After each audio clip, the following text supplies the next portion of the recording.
This is Vitabu online learning program. I am Shirei Faida Kasim Shirei. This time around we have another play titled Three Suitors One Husband, written by Guilaume Oyono Mbia. This play was written in 1968 and it was set in Cameroon. You know what? I can't analyze any literary work without considering in two parts, which are form and content. Form, the artistic build that is given by an artist, and it has several elements like title, setting, plot, characterization, and language use. What is the title of this play? Three Suitors, One Husband. What do you think? Can you say something? Okay, it is the direct title because there are three suitors who are Ndi, the first suitor, Mbia, the second suitor, and Chegen, the third suitor. But at the end of the day, only Oko becomes the husband of Juliet. So there is the relationship between title and content. Well, the second element of form is setting. Is this real setting, or is this direct setting or indirect setting? This is direct setting because there are words like Yaoundé which exist in the country of Cameroon. And when it comes to plot, the events have not been mixed up. They have been arranged chronologically. It means there is no any interference of events, so that is a chronological plot. Now, I would like to let you know about the process of assigning attributes, which is called characterization, and a person, a thing that is given an attribute or a role to play in a literary work, which is the character. And please go back to episode 1 and 2, find out who is Juliet, who is Ndi, who is Mbia, who is Kouma, who is Oyono, and you can know the positions and as well as the role that they have been assigned by the playwright Guilaume Oyono Mbia. Now let's move straight forward to language use. Do you know what I always discuss in language use? Number 1 is diction, sayings, figures of speech, as well as complexity and simplicity of language. And if there is style, we can also talk about it. Let's begin with the first part of language use, which is diction. Diction is the choice of words. Sometimes the playwrights tend to use different words. Like in this play, Guilaume Oyono Mbia has made the use of vernacular words like Mekongo Yangozip. This is said by Bella. Actually, if you're not aware of their language, you can't understand what does this playwright mean.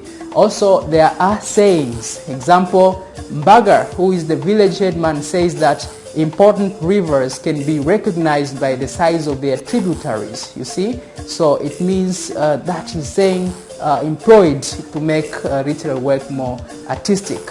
But I should go to figures of speech, and the first figures of speech is simile. Mbaga says to the villagers that don't begin crying like a crowd of women, you see. So men are compared to women by using the word like, which shows simile. The other one is personification. Sangatiti tells the villagers that my mirrors tell me that you are looking for a certain sum of money. Actually, the mirrors cannot say something. Do you believe that mirrors can tell something? No. So they are given human ability, which makes their technique called the personification. Hyperbole, Kouma, exaggerates things which cannot be possible.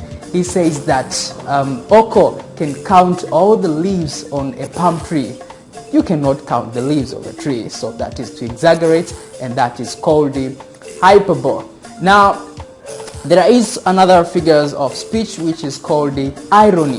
One can expect that Mbia, who is the rich person, can marry Juliet because of his richness. He is a great civil servant, but at the end of the day, the negative outcomes comes into being, so that is an irony. Despite being the great civil servant, he fails to marry Juliet, and only Oko becomes the husband of Juliet, and that's why we say that is an irony. The last part is about complexity and simplicity of language. But before that, there is style. You know, style, the conversational language in dialogue has been employed. We see Atangana speaks to Juliet, Makrita speaks to Juliet, Abesolo to Kouma, you see. So there is the dialogue that Guilaume Oyonombia has employed in order to make his idea delivered. Now the last part is complexity and simplicity of language. What do you think about this? Is language simple or complex? Please go and find the text, read it by your own, spare some time, and tell us, what do you think? Do you understand it well, or you fail? You come across with a lot of difficulties. Then you can say whether language is simple or complex. This is content which comprises of theme, relevance, and messages. Now, there are themes that have been employed by an artist that one can get after reading the literal work. The first one is forced marriage. Juliet is forced to marry the person she doesn't love. And the other one is drunkenness. Ondur is seen to be very drunkard. The villagers of Umvotis are very drunkard. So this shows that there is a theme of drunkenness. And the other one is superstition. People believe in the power of witchcraft. They call Sangatiti in order to find out who stole the money which was expected to be the price to pay for Juliet's marriage. And also there is food taboos. Women are forbidden to eat vipers and wild boars. It means people believe in some of the practices related to their culture in the whole process of food. The other thing is about position of women. We see in this play, women are very weak. Bella, Makrita are voiceless before Atangana and Abesolo. It means they don't have the voice to speak before men. And also, a woman is very confident, just like what has been shown by Juliet, who tries to go against the elders' willing by standing on herself to marry the person she loves. Also, a woman is a hard-working person. Example, Makrita is fighting with monk in the corn farm, you see. So she is busy in the farm for cultivation of maize. So she's a hard-working person. And let me go quickly to messages. What do we learn? Actually, superstition is very bad. People believe in witchcraft. Sangatiti brings conflict, and at the end of the day, they fought. So it means we don't have to entertain anything about superstition. Forced marriage makes women to lack their freedom. Juliet lacks her freedom to marry the person she loves because of being forced. So we don't have to force girls, especially these young girls, when it comes to marriage. Education can bring revolution. Probably had it not been because of Juliet's education, the decisions of going against her elders wouldn't be there. So sometimes we can say education is needed in order to bring revolution. Now let us try to see the relevance of this book. Does it relate our society? There is something like forced marriage. In some parts of Tanzania and Africa in general, not everywhere, there are people who are forced to marry others that they don't love, you see. So it is somehow related to our real life situation.